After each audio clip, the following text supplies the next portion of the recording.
wanted to go back to a little bit more on the artificial sweeteners. Yes. And maybe in terms of ranking from the worst offenders to the least worst offenders. All right. Well, let's rank the artificial sweeteners.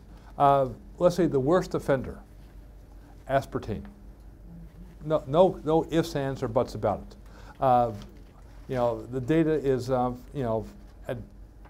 spotty at best, and if you look at the studies, there's just too much of indication of neurological damage. So try to stay away from aspartame at all costs.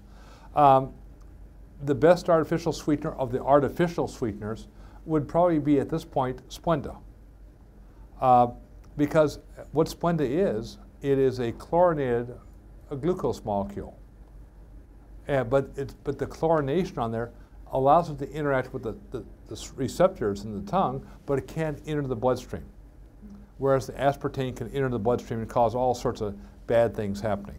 So I'd say Splenda is probably the best artificial sweetener, aspartame the worst, and between those things like cyclamates that leave a very bitter taste. In terms of new sweeteners, stevia is one that was mentioned, but stevia gives an aftertaste. And that's why now they're blending stevia with sugar to make it taste better. I don't get it. What? You're putting the artificial sweetener and then blending it with sugar to make it taste better. So there's some of the drawbacks there. Now, relative to, let's say, natural sugars, there's only three. One is lactose that has really no sweetness. Another one is fructose, which is actually much sweeter than glucose. And then there's glucose. So people say, well, fructose, that's the evil villain. Well, but if you eat fruits and vegetables, you're eating fructose.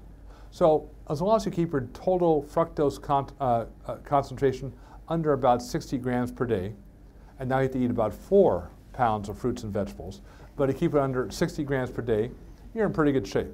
If you give very high levels of fructose, yes, it's a more reactive sugar than glucose, and it can cause some problems.